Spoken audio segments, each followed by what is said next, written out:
What do you do when you realize that your own people are suffering? Do you just be silent and remain there and say, anyway, God will do as he wishes? God will do his will. Yes, God will do his will. But God does not do his will if you do not cooperate. If you are doing nothing, it's like you are going thinking you won't get money if you're not working. Or you are going to be paid, you just spend wasting your life and time, and you wait for good results. It will not happen, and it can never happen.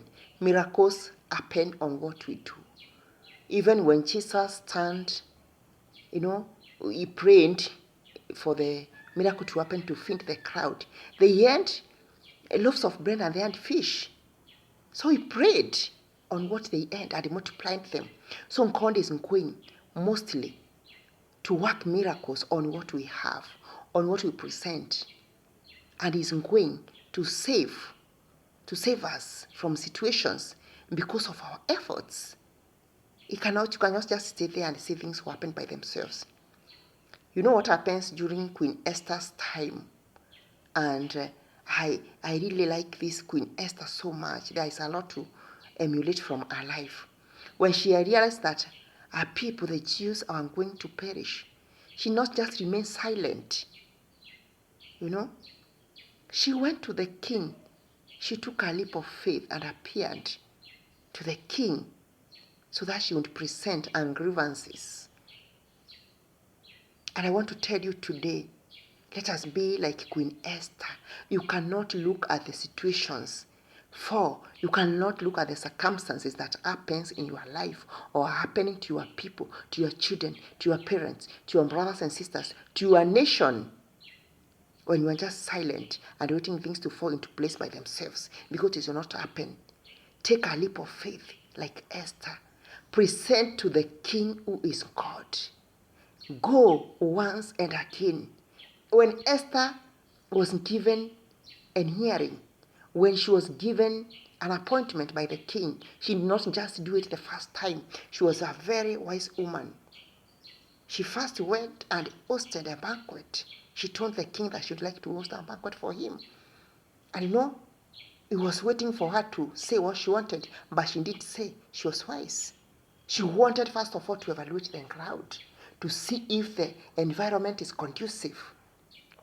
We have to see when the environment is conducive to present our grievances to God. And she did not take time, another thing, to learn. When you realize that something is not happening in your life, something is not going on well in your family, something is going amiss, something is missing, there's something wrong that is about to happen, you cannot say that you are going to do it in the next month or the following year, because everything will have spewed out. You must take the courage that time.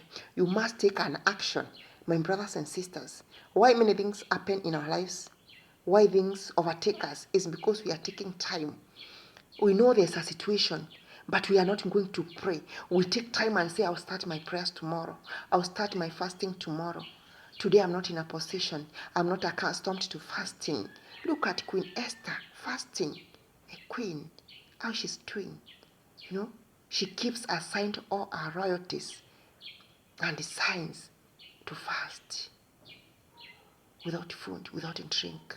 And then after fasting, she goes to the king. This is what we are supposed to be doing, my brothers and sisters. We do what it takes on our parts, and then we give our grievances to God. That is how Haman was destroyed by the king. Queen Esther went ahead of him. He thought because he was next to the king, he would succeed. That is how you overtake the battle. Even when maybe in the office someone thinks that he or she is very close to the boss, but there's a spiritual way of overtaking that person, and they will be left wondering, what charm does this person practice? You only practice the charm related to God, nothing else. Because God is the greatest witch I can say. Because people believe in witchcraft. But if you go to God, He is above those witches. He will overcome. That is what Esther did. She did it immediately. She did not wait. Because she knew if she wastes time, her people are going to perish. And instead, She fasted. She went to the king and told him what she thought, how it was. A very, very bright woman, very wise woman. And she saved our generation. She saved the Jews that way. Instead of them dying, Haman, who had plotted against them because of his jealousy, he died and left them. You know, the word of God says, they dug a pit for me, but they fell in it themselves. That is how you deal with your enemies. If you're a person of prayer, if you're a person who is close to God, you are going to succeed. You are going to make it. You are going to overtake and overthrow those who think they are ahead of you, those who think they own the position. Let us be like Queen Esther. Let us take that challenge. And you see that there is no battle that is going to overcome you.